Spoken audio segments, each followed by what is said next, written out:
Folks at home, hello! So glad to have you here. This is, of course, Ys. Memories of Celceta.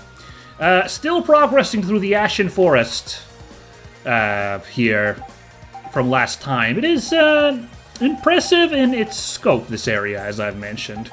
Challenges are a little alarming, of course. I mean, we made some headway, but we had trouble with this awful plant monster that seems to be way overpowered for the rest of the threat in this area, and that's why I was slightly hesitating of if we are even going in the right direction. There's that nagging thought in my brain of, well, if this is how tough the things coming this way are, like, how tough are going to be the monsters past them after I snuck past them. Not so bad, though, so far. They were like little Kappa guys here, although I'm not sure if they were Kappas after all, because I had to fight them again. They respawned here when I loaded up the game. They seem to have like a quick long tongue attack, and they dropped frog extract, so I think they're more frogs than turtles. Different from the bullywugs we fought here on the coast of the Algol River, so I don't know. More boggards then, I suppose, if you want to take another frog guy reference, or a Gripply. I don't know which one we want to go with, but more frog people, I suppose. Okay, so we're gonna carry on. No beans about it, let's just carry on. However, you can imagine, if you guys, folks at home, watch my frustration trying to deal with that plant monster and my incredible hesitance to like just sneak past that creature and carry on. You can imagine how much trouble I had with Elden Ring back like a couple of years ago when Elden Ring came out. Ah, no, we can't get past this coral to that red memory. That's too bad. As a reminder, like I did enjoy Elden Ring a fair bit, but I didn't play it super long. I did call it quits fairly early into the game, because, yeah, I knew to not kill the tree sentinel, that knight who's at the very start of the game. So that lesson was obviously learned. I was like, okay, this is a guy you're not supposed to fight right now, but the other, like, you know, if you tried to, like, go straight forward in that game, the other people you end up dealing with, Margit, like, was very demoralizing. Another new move, Arc Blast. My word, all these new moves just coming for us. Like I said last time, like, it's a little hard to keep track of. All the, like, new moves for all new characters all the time. Arc Blast slashes the ground, launching enemies with a shockwave. Sounds like a bit of a launcher, so let's put it over Rising Slash, I guess. Interesting, bit of an AoE launcher. Good to know, good to know. So yeah, like, I'm just like, you know, what like really stressed me out with Elden Ring was just like, you know, the like, I can't beat this guy, but I don't know where I should go instead, and I don't know where, you know, because everything in Dark Souls, you know, Souls-likes are fairly challenging, so that creeping feeling of, I don't know which one is an appropriate encounter for me if it's not this guy. You know, the freaking box trap at the front of the early part of the game teleports you into that awful mine in Caelid that seems way harder than anything you've done up to that point. So it was getting stressful to a point that I did not enjoy it. So yeah, so you can imagine like this plant guy bothering me as well. Like just like, oh, am I really supposed to go past this guy? Just because what if there's like even harder challenges behind them? And like, you know, I gotta deal with that plant thing someday, I guess. But like, I don't know, these frog fellas here seem to be easy peas. So I guess we're supposed to sneak past the plant guy, giant plant thing, and come back at a later time. All right, just not a, I don't know. It's legit game design, I'm sure, like, since Elden Ring is so popular. The idea of, like, you're not supposed to deal with every encounter you bump into right away. But, like, I personally get, like, some uncomfortable stress out of it, so, it hasn't happened a lot in this game, so not mountain out of a molehill. Here's a real troubler, though. What? A puzzle? Oh, boy. Use a gamepad or mouse to drop stones onto the pedestal. The pedestal will sink in accordance with how much weight is placed upon it. Oh boy, okay. A weight puzzle game thingy, huh? This is kind of novel, I have to admit. And I imagine this one will send us past the limit. I guess we want to land... Let's put the pebble in there. Frogs in. Very interesting. Oh. Oops. Hold on. How do you reset this if you're not like... Oh, okay. You just like... click there again. I was like, there must be a way to reset this. So, yeah, I guess we want to like find units of weight that add up to that yellow line, like going exactly at the border, I imagine is our goal here. I don't know. It seems like a couple of these will do the trick. Maybe there's these two big heavy ones. Ooh. And then just a little bit down. Yay! Okay, not a very difficult puzzle. Just figuring out the units of weight on the items, eh? Alrighty then. I'll take that. Frogs in. Huh. Well, this is a strange place. Not exactly an inn, I feel like. It's just a big old cave, but... It's a place for frogs with funny mushroom hats to hang out with, I guess.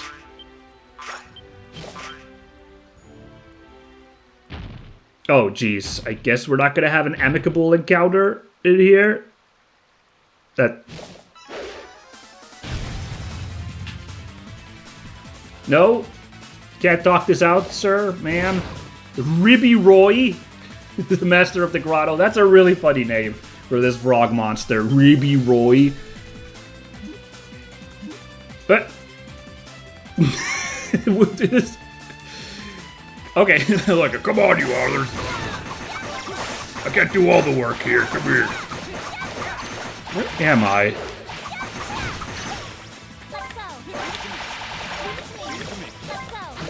Hold on, is Adel eaten by that thing? Because I can't seem to control Adel. Oh, there we go. That was an interesting mechanic, but a little confusing at first. Ah! Well, here we are.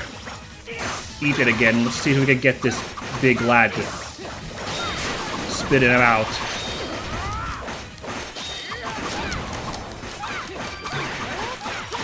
Oh boy. Okay, if I'm seeing this correctly, it kind of looks like new Froggos are kind of coming in as the fight goes on. I'm pretty sure I've already killed like 4 frogs, so... no? Maybe not? Oh, no, there's a new one. So yeah, I see. I don't think dealing with the ads is not going to be a priority here. Bit of a mess of a fight, honestly. Oh, Ribbi-Roi's down. Hold on.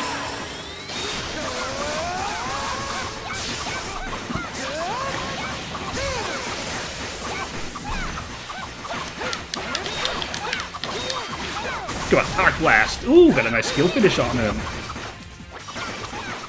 He just does like a little dinky kick. Look at that, it's very funny. This is a very funny encounter. Ooh. Bit of a mess with all those ads coming in there, but definitely easier again than the aforementioned plant monster.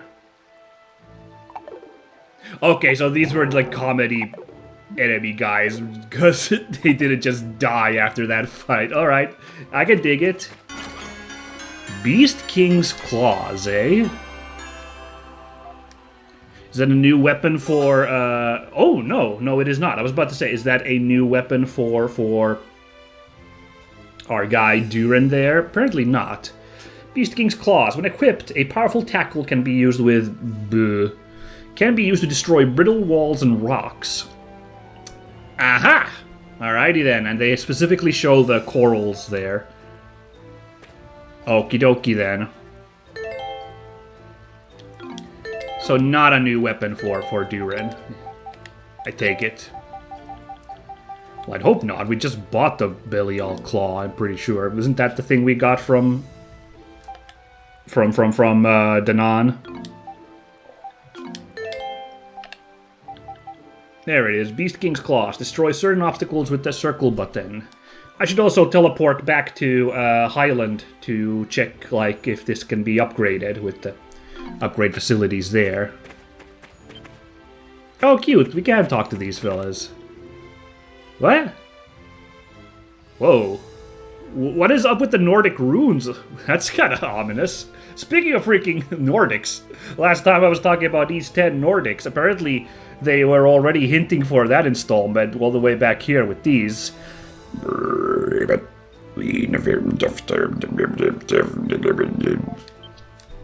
Well said.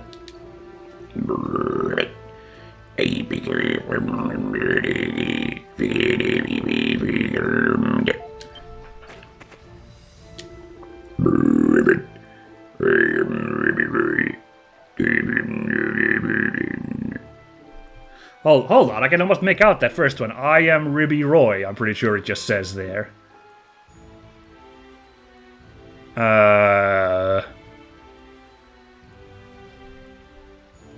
So, interesting. I wonder if that second word on that last sentence then is to, because that F-looking symbol is apparently O. I am Ribbi-Roi. So the A is also kind of an F-looking, so there's an A and an O there in that first sentence. So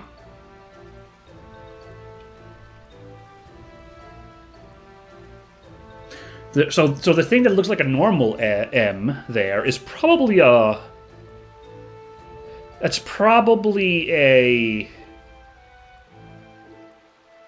Oh, okay, I see. I'm pretty sure that those last three words there are to meet you. Because I'm thinking that's an M letter on the... I am Ribbi-Roi. You can get the letter M from the word am, and it's on that third word there. And I figured that the letter that actually looks like an M probably has to be a vowel. It'd be really weird if there was a letter M and then two consonants right after. So that probably meet. To meet you. So that first word is... It's got the E there. It's got an E and an A. Valley to meet you. E-A...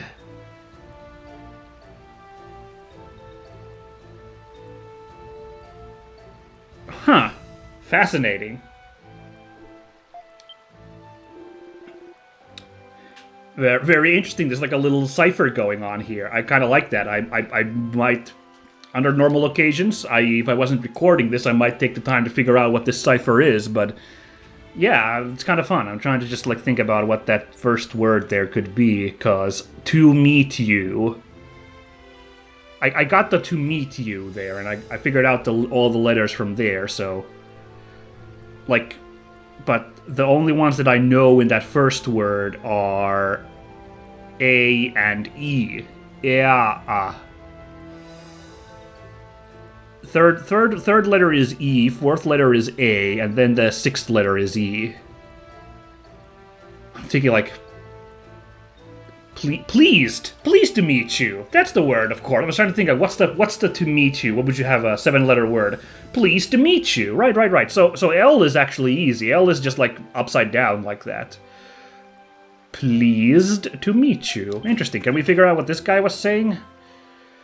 I can't remember the letters anymore. I'm sorry.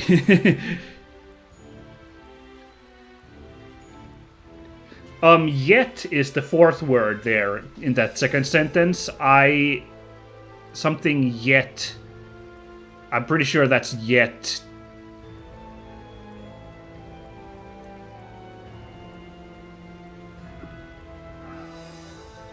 Huh. And O looks like the kind of weird F as well. So it says 2 there again at the bottom. Okay, well that's kind of fun.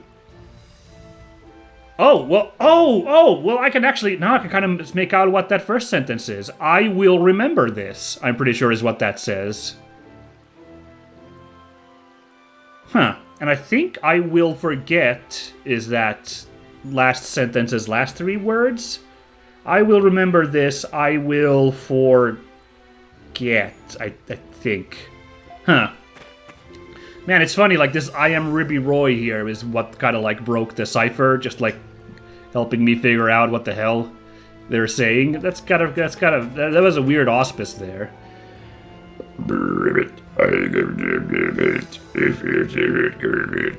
Yeah, I can't. This is way too hard, though. My brain can't keep it all in my head, so... If someone else wants to puzzle what they're saying, feel free.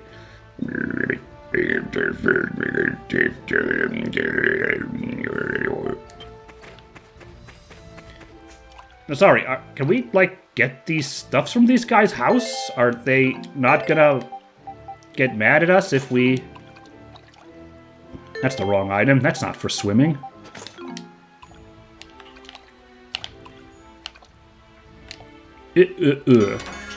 Silver Dragon Charm, eh? Yep. He's an awfully nice guy, Mr. Roy there, because, you know... I mean, I guess not initially. He just kind of, like, went bongo on us like that. Prevents curse. That's kind of nice. I might consider that. He went rather, like, beast mode on us there to begin with. But, like, all things considered... you know, we did kind of sneak out uninvited into his house after solving his puzzle. I feel bad robbing their stuff, though. This is kind of, yeah. I don't feel good about this. Yeah, but, like, you know, he was very cordial after we destroyed him. Uh-oh, looks like the people outside didn't get the memo about us being, like, buddies now.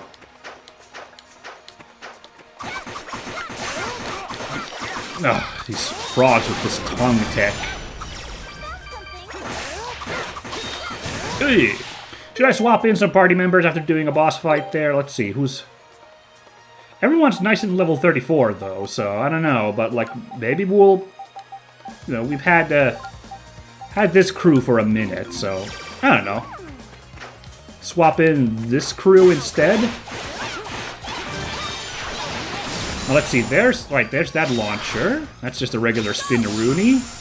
Nice javelin was the thingy, and that's the, like, jump. Okay. Again, I gotta constantly remind myself of the moves that everybody does, as I mentioned last time. That's the kind of the downside of...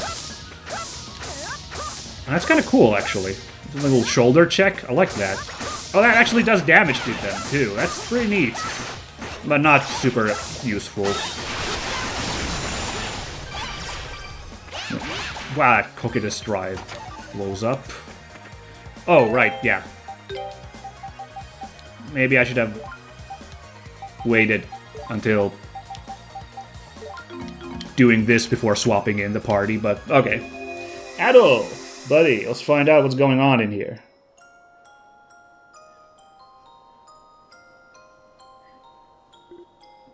Phew. Well, I brought him this far. What am I supposed to do now? Even when he regains consciousness, he probably won't remember a thing. Guess I should leave him a bit of gold at least. Ugh. Maybe buy him a simple weapon too. Otherwise he's gonna be in trouble when he wakes up, while with all his belongings back at that waterfall. Oh, hey, looks like it's almost time. Sorry to do this to you, man, but, well, I guess he'll be okay here for a little while. Right, just confirming what we already knew, basically, that Duran was, in fact, the person who saved Adol after he lost his memory with the whole debacle. Interesting. Hey, you there? Someone says you are late. Oh, of course, it's Nina. What kind of man keeps a lady waiting all this time? Come on. I couldn't help it, okay? Ugh, Frida's a real slave driver sometimes. Got a lot on my hands right now, you know. So, how is he? He's still unconscious, but he doesn't seem to have any major injuries. I doubt he'll remember anything at all when he wakes up, though. So I think I'm gonna stay with him for a little while. What? You don't need to go that far. Do you realize how long I had to fly to get here? Are you really gonna make me do this every single time? Well, what else am I supposed to do? Anyway, let Frida know, would you? Is that Rain? Damn, I hope he's okay. I'm gonna go check on him. See ya. Wait a minute! Honestly. He really is too nice for his own good. If he'd at least stop trying to be so nice to everyone, he might actually get somewhere with Frida. Idiot. Ah, nice guy Durin, man. Hey, base defense increased, yay. This is funny every time, is when the monsters respawn after you finish one of these memory thingies. That's very funny. Alright, well we got the Beast King's claws. We can start taking care of business with those. But let's drop into Highland Town before we do that. So, just to see if we can upgrade the Beast King's claws. We don't have a lot of money on us, but it's worth to check it. You know, it's kind of nice, like, this puts Durin... It's not a crazy huge plot twist, but it really does put Durin in a new light, the way he was at the start of the game. I don't remember if I commented on it, but it seemed like a little out of character that he, like, would, like, team up with Adol the way he did. Not that it isn't, you know, not that it isn't good storytelling to sometimes have characters feel compulsed or forced or something to do, like, things they wouldn't normally do, right? Like, you know, the example is The Hobbit, where if the story just was, if Bilbo Baggins just did what he wanted to do, he'd just be a hobbit sitting around in his hobbit hole. He wouldn't have gone on his giant adventure. Sorry, Kalilika, I'm having another monologue here. You know, that's the, like, big example. So same here, like, I didn't, like, mind that Durin was, like, strong-armed into helping out Adol, but, you know, it at the time it was like, wow, he's kind of, like, acting against his more nature. He was being put up as a more, you know, I guess, more callous version of Adol's former partner, who's more of a, you know, good guy, free-dealing dude. Oh, by the way, I was supposed to, like, swap Frida back in the party, like I said. Hold on now.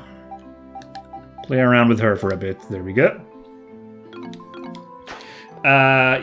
So you know, but now it's like actually he had a plan going on the whole time, right? Is the explanation here? He actually was keeping eyes on Adol, and he so when Adol's like, I'm gonna run on my crazy adventure, and Durin's like, oh, I really shouldn't, oh man, but okay, I guess I'll go on your adventure. Really, he's just like, well, I gotta keeping tags on him because he's a good guy, Durin, like that. So yeah, you know, kind of nice. Anyway, let's unleash an artifact. Let's figure out what we can do about the Beast King's claws. We need the claws, a ruby, and a topaz, of which we have one each, so lucky on that front. Increased tackle damage. I mean, why not? It might, like, act as a nice combo filler for our other moves. I don't know, there might be some tech for this thing. Who knows? Well, that was enjoyable. Now, yeah. So I could go back in the swamp and rip apart all those coral growths there to help us out. By the way, look at this. This is crazy. I thought we'd be wrapping around over here to the ziggurat, was my thought. I didn't think we'd get, like, the tool for breaking the corals. So, like, or this would be a dead end. So, a little crazy about that. And this is the ziggurat, this is the bridge leading to the big pyramid, so we can't go there with the claws. So this is the really only progress, is busting a hole in the coral in the cave. The other corals here are just shortcuts for, like, ease of travel through the Ashen Forest. So I don't feel particularly beholden to go there right now to get those. I think we'll just go to the Forest of Spores and bust on through there. Yeah. The cool shoulder check. How do the others look? Yeah, everyone just does a cool shoulder check. I love that. Yeah. Dig it. Ooh! Whoa! What the? Oh. I was gonna say it's like a blob monster at first, but it's something even worse. Like there's some kind of thing inside that. Oh my god! They're like little xenomorph chest bursters. Yikes! And that twin-tailed scorpion. Hell yeah. Excellent kill. Oh boy, Forest of Spores is not an exaggeration, is it? This is kind of a grody spot. Falcon dive. Cool. Alright. I can deal with that. Look like a big old jumpo attacko, so let's put it here. Jumps into air, thrusting forward at high speed. Oh, these are awful looking creatures. Are these what the things in the, like, eggs turn into? I imagine. Ooh. A lot of coal. Yay. Whole lot of coal. Oh.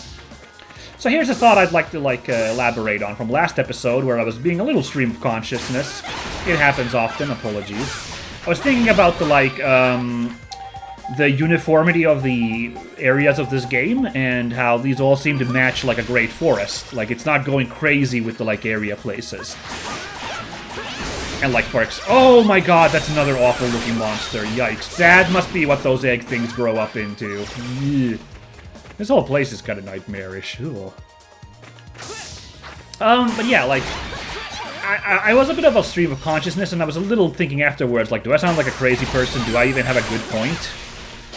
Well, I'd like to raise one other example. While watching AGDQ, to date myself a little bit when I'm recording this, this is right after AGDQ 2024, I was watching Super Mario Sunshine playthrough, and it got me thinking how well Super Mario Sunshine also does in keeping the levels rather, you know, uniform. Like, on theme, if you will. Because, you know, that's set on a tropical island resort, and all the areas are pretty much, you know, on theme. Like, they're areas you could imagine on a tropical island. And I was, like, delighted to realize that. And I'd say platforming games in general will often have, like, really varied areas, and, you know, it can be justified, and even if it's not justified, I wouldn't say that it's, like, a real problem. Like, whoopsie.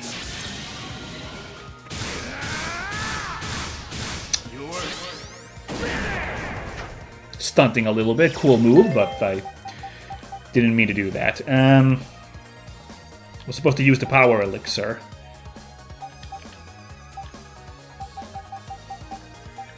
Where is that elixir? Was it all the way? It was up here. Like a fool, I went... scroll down there. Oh. Use? Is everyone gonna go to use it? Yes, that's actually how I use it. My bad. Alright, who could use a strength boost? Ozma, actually. I think because he's actually leveled up to level 35 somehow. Somehow he's the highest level person here, so I guess his strength has gotten a boost. Well, why the heck not? Yeah.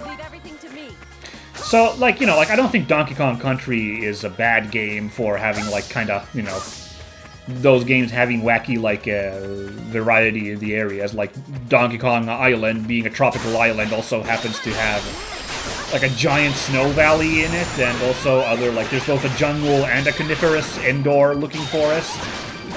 You know, it's, it's kind of wacky like that, Donkey Kong.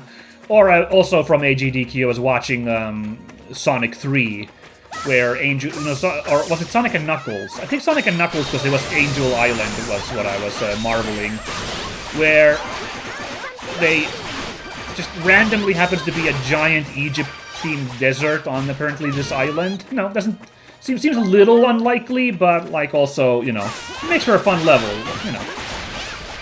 But, you know, if like you manage like to stick on theme, I think that's kind of impressive. Also impressive, these, like... Are you kidding me? We get, like, a freaking Magitech, like, bits floating around with us for Kalilica. That is so sick. Oh gosh, where do I put that? That's too cool. I just got Magical Launcher, but... I kind of want to... Because Circle is kind of for all the, like, weird abilities, I would say. Summons Autonomous Artifact for combat support. Yes, please. And they immediately faded out, huh? Okay, they don't last super long, do they? Let's go have a fight against that Mantis monster. And summon some of these creatures. Here we go. Like, Donkey Kong Country 3, honestly, is, like I mentioned, that, you know, it's supposed to be in the Northern Hemisphere, and I'd say that does a pretty darn good job of matching that world's kind of vibes. So I'm like, you know, something like that makes me rather happy. Yeah. But, you know, then there's something like Super Mario 64 where it's so magical that it seems pointless to, like, rag about. This AI wanting to do these dashes in water, by the way, very strange. Look at that, got that flashcard in there, that feels good. We're gonna stand around for a minute to get our health back. Honestly, I'm getting a little bit beat up here. So let's just do this really quick, like. No. You know, like Super Mario 64 is so magical in its theme, since you're jumping into other worlds through portraits. That's like, there's no point like criticizing that. So it's not, I'm not intending it as a critique of like platformers with really wacky levels in it. I'm just like, you know, this one staying on the theme is kind of cool, and when it happens otherwise in even more whimsical, less meant to be realistic environments, I don't know. I enjoy calling it out.